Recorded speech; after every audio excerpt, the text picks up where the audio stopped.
सब थोड़ा सा दर्द तो मैं शुक्रगुजार हूँ कि ऊपर वाले ने आज वो दिन लाया जब मैं इस पवित्र धरती पर फिर से आया हूँ। कोई भूल नहीं सकता। याद दिलाया इन लोगों ने, मेरे राजेंद्र सिंह को याद दिलाया। आज कश्मीर पाकिस्तान का होता अगर वो वीर वहां लड़ता नहीं, आज तक उसमें जिसमें खाकी का पता नहीं क्या होता। वतन को बचाते बचाते उसने अपनी जान, और उन सब साथियों ने उनके साथ। हमारा साहब की फौज में सबसे ज्यादा लोग अगर थे वो सांबा के थे। इन्होंने कुर्बानी दी, तब आज ये तिरंगा जो है आपके घरों पर उड़ रहा है। मुश्किलें देखी, मुसीबतें देखी, बॉर्डर पे फायरिंग देखी, बच्चों और को मरते हुए देखा, मगर हमने उनके साथ हाथ नहीं मिलाया। हमने कहा हम गांधी के हिंदुस्तान के साथ हैं। बहुत जोर से नारे लगते थे,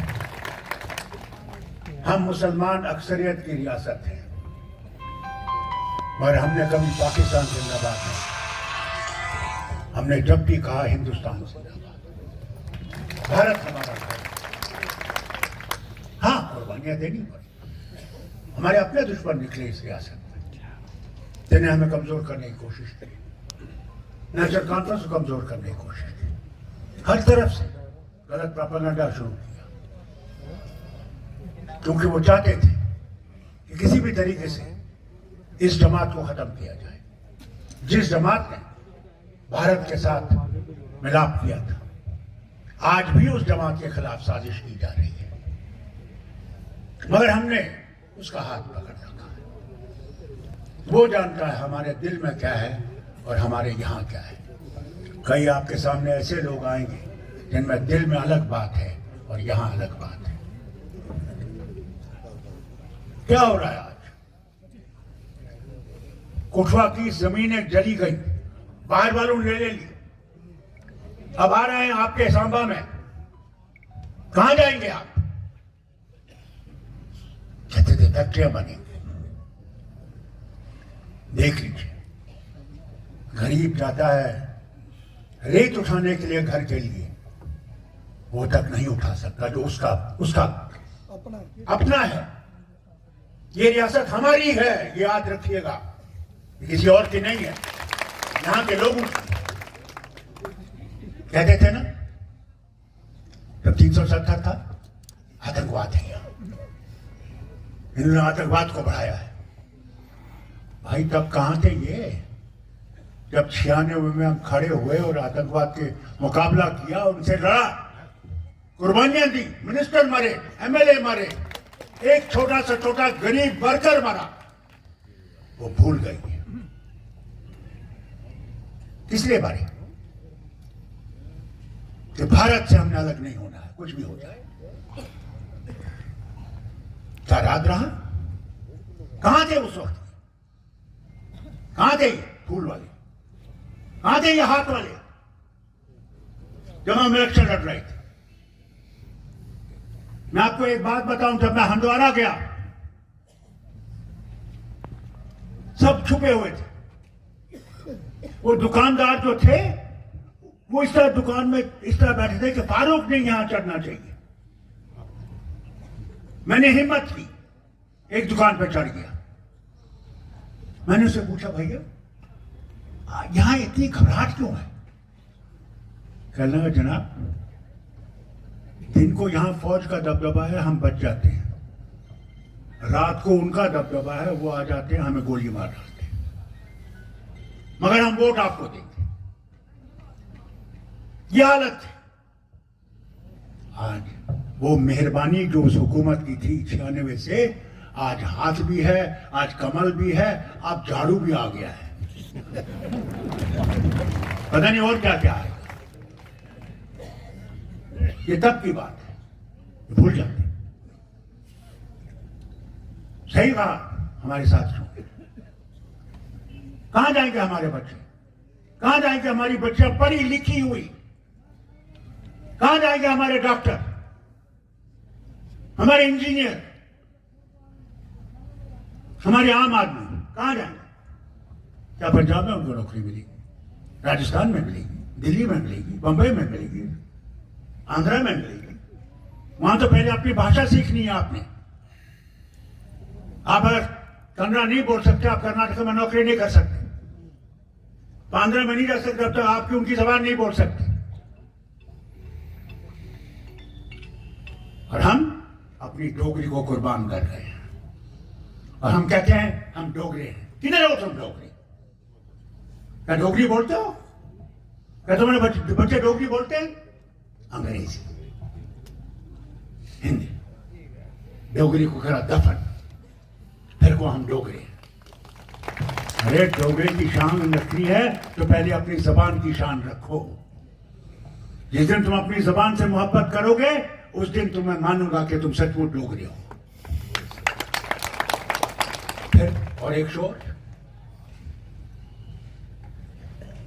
हिंदुओं को खतरा है।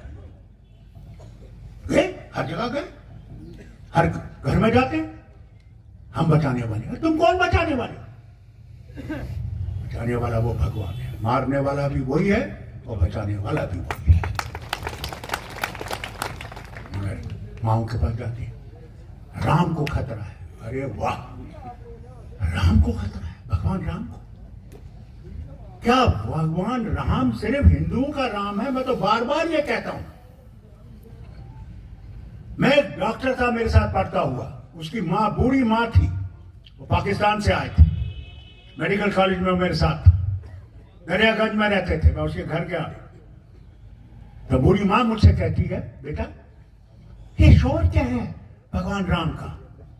मैंने कहा मैं तो मुसलमान हूं, मुझे नहीं पता ये क्या है। कहेंगे बेटा मैं तुझे बताऊं हमारी पुस्तकों में क्या लिखा है? मैंने कहा मां बता।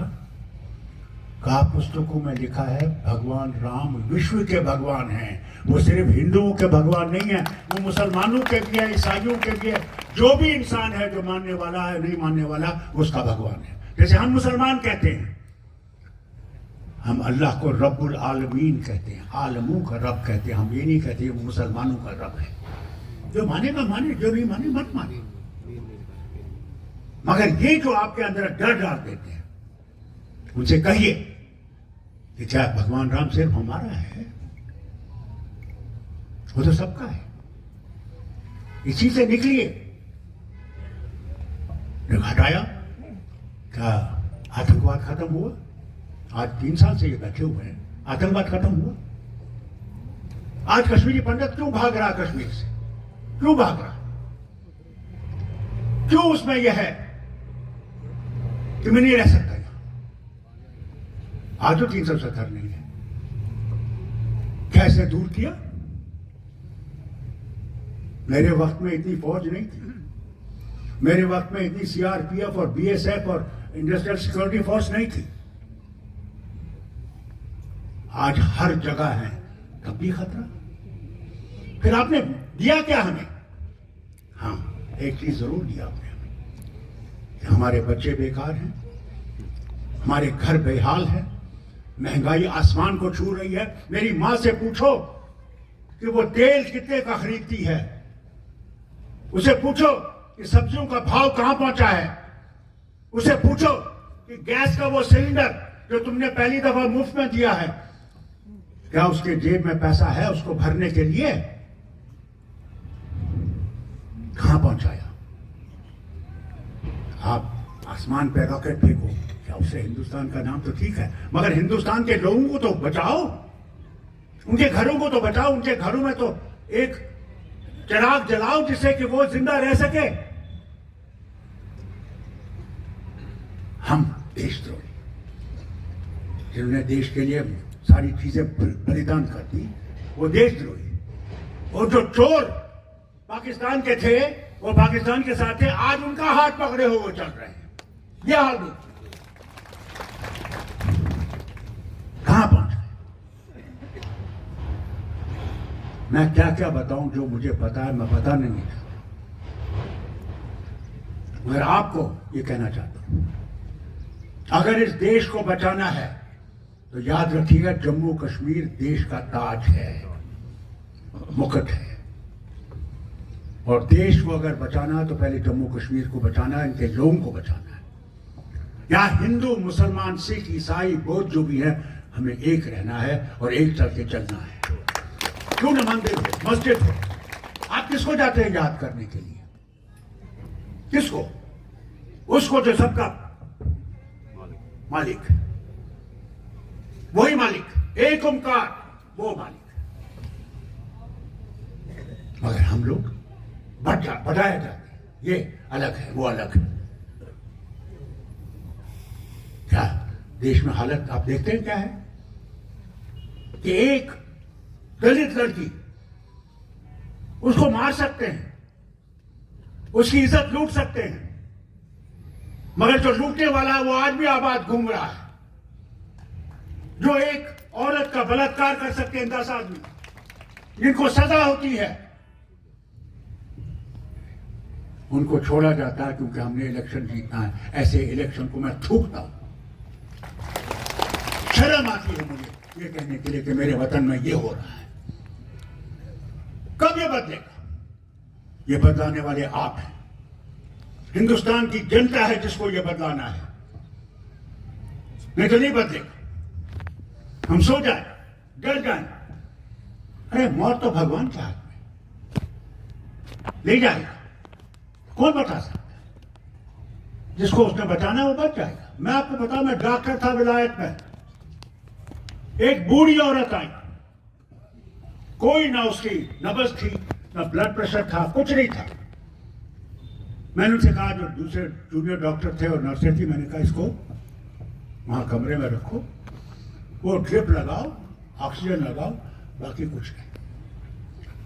और उनके परिवार से मैंने कहा तुम अब प्रार्थना करो, बाकी वही बचाने वाला है।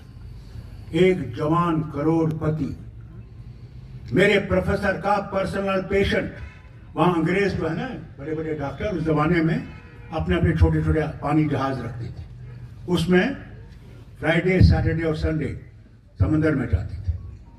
समंदर से मुझे फोन करता है, ये देखो ये 34 साल का जो आदमी आ रहा है, ये मेरा पेशेंट है, इसका ख्याल रखना। जब ये आया, इसको दिल का दौरा हुआ था, हमने इसके सारे टेस्ट किए, ये तो बिल्कुल ठीक था। मैं उसकी जवान बीवी और उसके बाप से कहता हूं, फिक्र मत करो, ये तो बिल्कुल ठीक है, ये हम इसको रखेंगे, थोड़ी देर ऑब्जर्व करेंगे, ये बिल्कुल ठीक हो जाएगा, आप घबराइए मत। उस बूढ़ी के उनसे मैंने कहा, देखो अब ये मरने वाली है, पता नहीं बचाने वाला हुआ या कौन है। 10 दिन के बाद हम इसको छोड़ देते हैं, इस आदमी को। ये तीसरे दिन वापस आता है, फिर से दिल के दर्द से। और कमाल ये देखिए, 17 दफा मरता है और 17 दफा इसको शौक देते हैं हम कि जिंदा हो जाए। 17 दफा मुझे वो प्रोफेसर कहता है, फारूक आप बंद करो, मर गया। और वो बूढ़ी जिसका मैं कहता था ये मर जाएगी, वो 21वें दिन घर गई अपने पांव पे। बचाने वाला कौन? वो। मारने वाला कौन? वो। मैं घर गया, मैंने सजदा किया और मैंने कहा, अल्लाह तू है, मैं कुछ भी नहीं।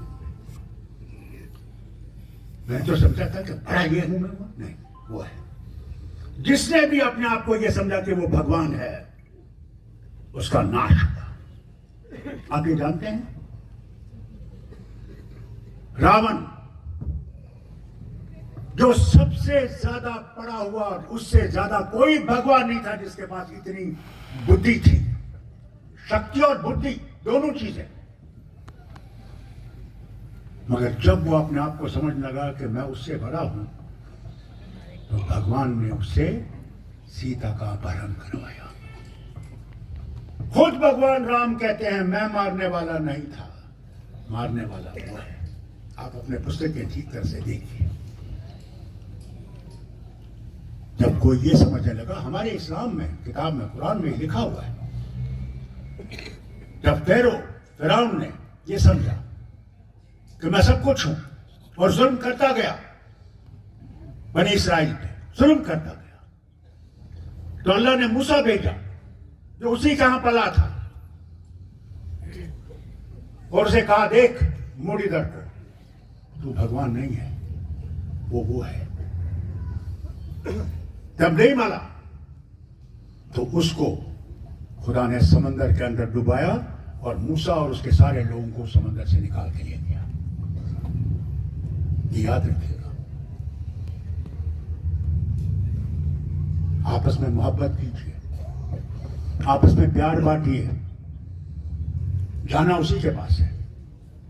मुझे ये बताइए, जब आपका बीमार होता है और उसकी खून की बोतल चाहिए, क्या वो मरीज या आप उस खून की बोतल से पूछते हैं, ये ब्राह्मण का खून है, ये राजपूत का खून है, ये दलित का खून है, ये मुसलमान का खून है?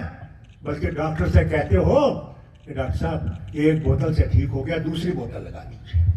मगर जब वो अस्पताल से बाहर निकलता है, वो इंसान नहीं बनता, वो वैसा ही हैवान रहता है जैसे पहले।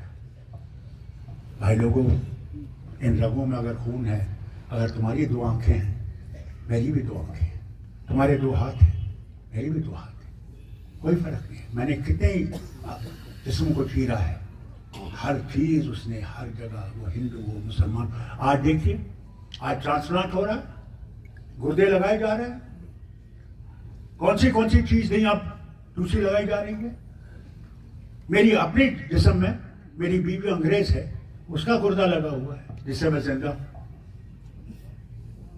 तो हम लोग फर्क करने लगे। हम ये सोचें, ये तो हिंदू है, मैं मुसलमान हूं, ये सिख है, ये दलित है, ये वो है। उसके थामो, उसको बताओ, वो तुमसे कह रहा है कि मैं सबका हूं। इसलिए आपस में ये हमें बांटने की कोशिश करेंगे। जैसे इलेक्शन आएंगे, ये बड़े बड़े गुरुओं को लाएंगे, खुदा न जाने पता नहीं क्या क्या आपको फलसफा सुनाएंगे। उनसे उस वक्त पूछना, वो फलसफा बनाने वालों, ये बताओ तुम्हारा भगवान कौन है और मेरा कौन है, ये पूछो। दूसरे से पूछो, तुम जो हमारी तरक्की बोलते थे, ये रेत किसको दी आपने, किसको? जो आपने हमें कारखाने वादे, वो कहां गए?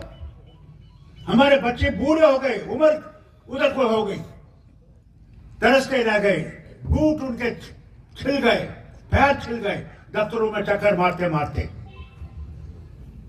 मगर आज तक उनको किसी को टस से मस नहीं है। आएंगे खतरा है, ओह बड़ा खतरा है। देश हमने बचाया है, क्या बचाया तुमने देश? जो जवाहरलाल नेहरू को गाली मार सकते हैं, इंदिरा गांधी को गाली मार सकते हैं, मैं उनसे कहना चाहता हूं, इस देश की हालत क्या थी जब हिंदुस्तान आजाद हुआ? हम सुई जो है वो भी अंग्रेजों के खरीदते थे।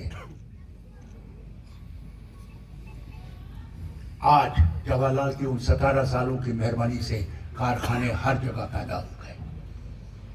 आज इस एटॉमिक एनर्जी की हम बात करते हैं, वो एटॉमिक एनर्जी भी जवाहरलाल के वक्त में आई थी। वो होमी बाबा और वो डॉक्टर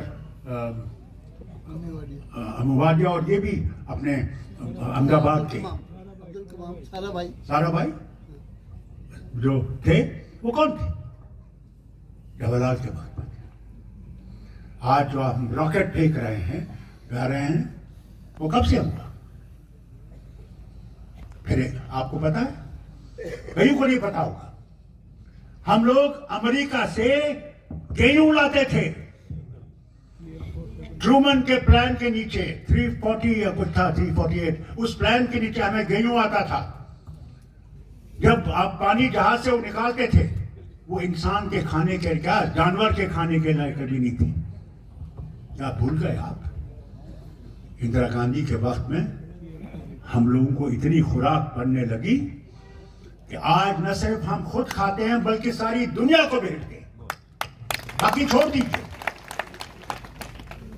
मुझे मेरे बाप को जवाहरलाल ने जेल नहीं किया, इंदिरा गांधी ने मुझे डिसमिस नहीं किया। मगर क्या मैं भूल सकता हूं कि उसने देश के लिए क्या किया? जो आज उन पे उंगलियां उठा रहे हैं, मैं आपको यकीनन कहता हूं जब ये कुर्सी से उतर जाएंगे लोग इनके ऊपर उंगलियां उठाएंगे।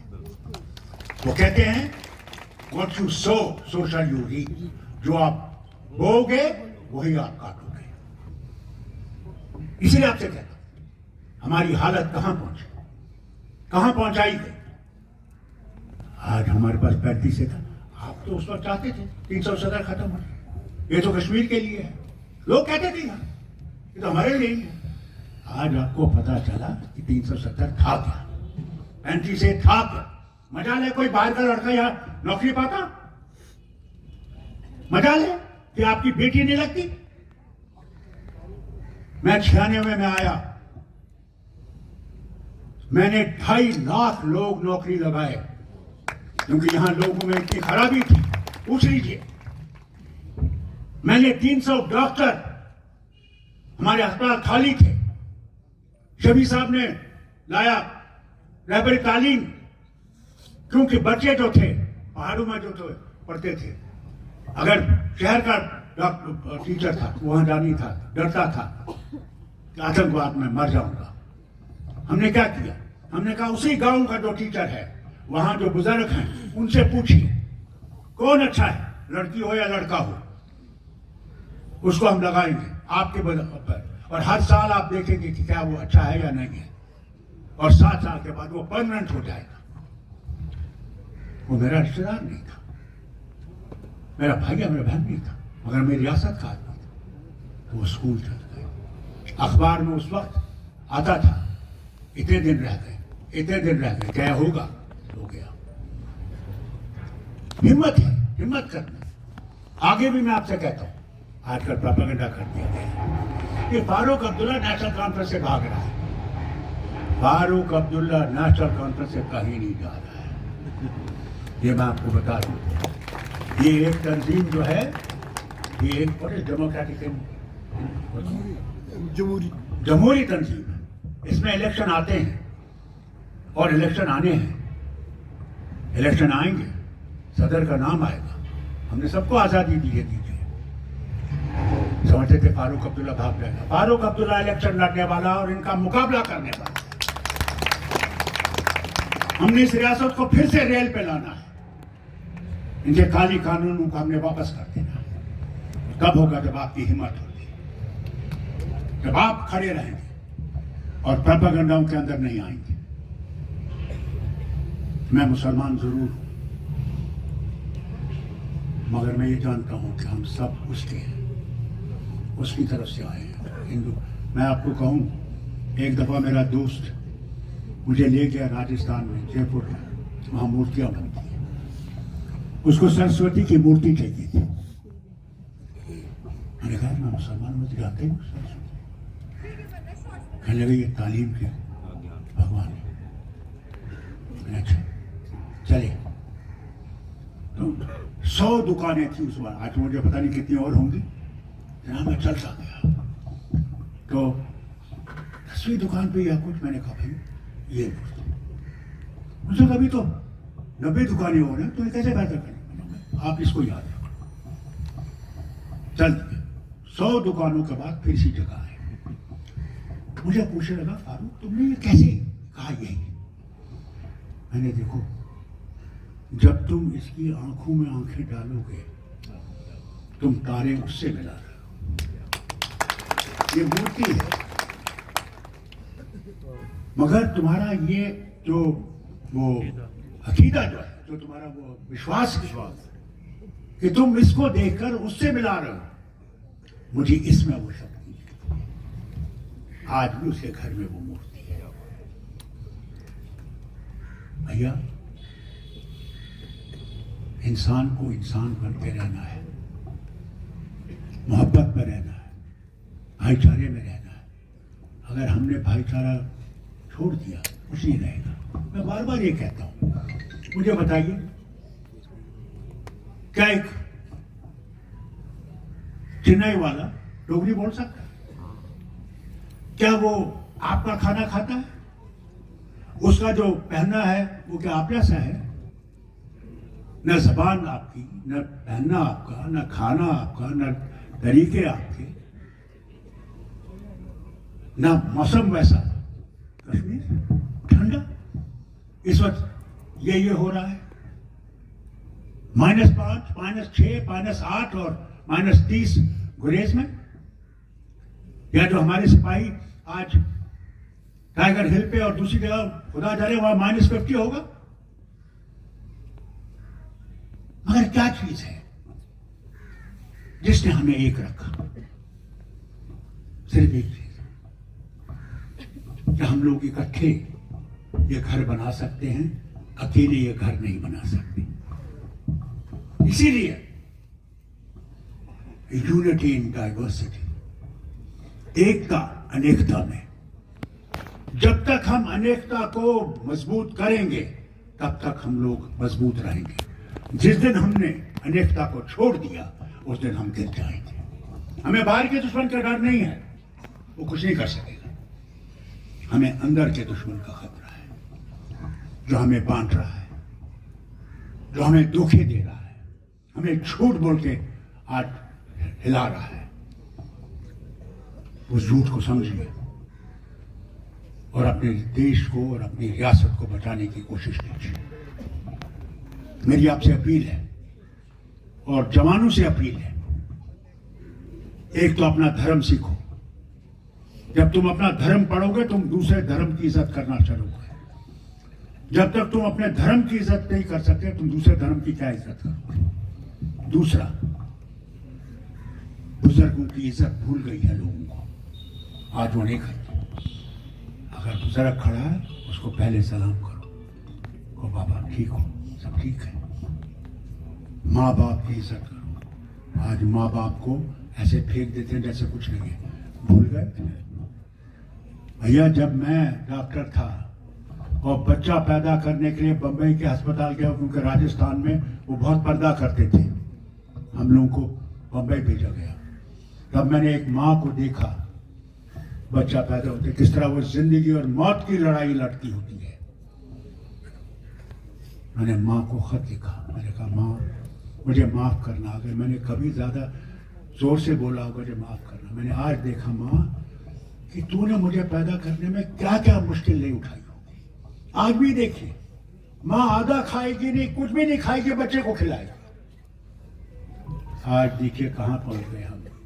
अनंतनाग में एक 19 साल बच्चा दवाइयों में जो आजकल लगे हुए हैं, यहाँ भी होंगे नशे की चीजें, उसने अपनी माँ को कत्ल किया। और माँ को कत्ल करने के बाद क्या किया? मेरे बाप ने और मेरे दादा ने इसको मारा है। शुक्र है ये पुलिस का कि वो इस तह में गए और उसको पकड़ लिया। कहाँ पहुंच गए हम भाइयों को? क्योंकि हम धर्म से दूर हैं। हम नाम के हिंदू हैं, नाम के मुसलमान हैं, नाम के हैं सिर्फ। हाँ, माता वैष्णो देवी के सामने यूं झुकेंगे। पहले अपने आप को ठीक करो, अपने धर्म को समझो। जिस दिन तुम अपने धर्म को समझोगे तुम कोई ऐसी बुराई नहीं करोगे, क्योंकि कोई धर्म बुराई की तरफ रास्ता नहीं दिखाता। उसकी तरफ चलो, उसी से हम लोग भी आगे चले। सच का दामन पकड़ो। सच बहुत मुश्किल है, बहुत मुश्किल है। झूठ तो आसानी से चल जाता है। फारूक ने रिजाइन किया, ऐसा फैल गया जैसे कि जनाब खुदाई नजात दे, आग लग गई। मैं सोचता मैंने कहा कहां से हुआ? मैं तो कोई ऐसा कदम नहीं उठाया। मगर उनने सोचा कि फारूक अब्दुल्ला हिट किया, हमने मैदान। मैंने कहा भाई लोगों मैं इधर ही हूं, तुम ठहरो।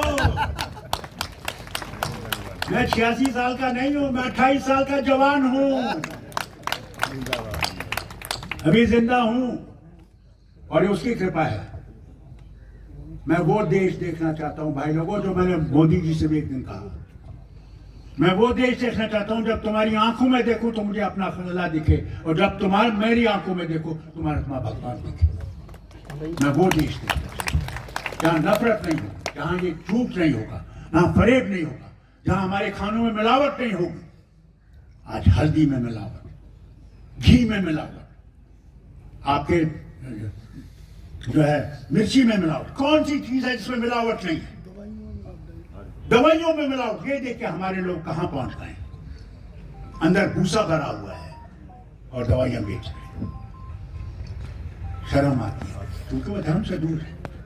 उनको सिर्फ माया जाल ने पकड़ रखा। मांगिए भगवान से, कहिए ऐ अल्लाह, ऐ भगवान, हमें इससे निजात दी, हमें अपने धर्म को मजबूत करने की हिम्मत दी और हम अच्छे रास्ते पर चल सके, उसकी हिम्मत दी। हमें देश को मजबूत करना है, मगर देश को मजबूत करना जम्मू कश्मीर को भी है। 3 हिस्से करते क्या उससे देश मजबूत होगा? लद्दाख भी तो यहाँ का हिस्सा था। हाँ? क्या मिला इनको? आज जाइए लद्दाखियों से बात कीजिए, वो आपको बताएंगे उनका हाल क्या है। उनका हाल भी हमारे से कोई अच्छा नहीं, मगर इकट्ठे हमने चलना, हमने अपने मतभेद छोड़ देने। जब तक हम अपने मतभेद नहीं छोड़ेंगे, हम कभी इस रियासत को बचा नहीं सकते। ना यहाँ के हिंदू को, मुसलमान को, सिख को, ईसाई, किसी को नहीं बचा सकते। सबसे जरूरी चीज है एक तो उस पर एतबार और दूसरा अपने आप पे विश्वास। जब तक आपके अंदर वो विश्वास पैदा नहीं होगा, आप कुछ नहीं कर सकते। इससे मुकाबला करना है, हाँ, हिम्मत से करना है। हम देशद्रोही नहीं है, न थे, न हैं, न होंगे। हमने आज पहले भी देश के लिए कुर्बानी दी है और जब तक ये सांस है तब तक इस देश के लिए कुर्बानी देते जाएंगे, कभी इसे बात नहीं करेंगे। मैं बड़ा खुश हूं आप लोगों को देखकर और मैं इनका मशहूर हूं, मैंने सबको बुलाया, सब तशरीफ लाए और अल्लाह करे कि इसी तरह जुड़े रहें और इकट्ठे होकर हम आगे चल सकें और इस रियासत को इस मुसीबत से बचा सकें। मैं फिर से इस वीर की भूमि को सलाम करता हूँ, आप सबको सलाम करता हूँ और उम्मीद करता हूँ कि प्रभु आपको सही रास्ता दिखाएगा और इस देश को, न सिर्फ इस रियासत को बल्कि इस देश को मजबूत करेगा। बहुत बहुत शुक्रिया। जय हिंद, जय जम्मू कश्मीर।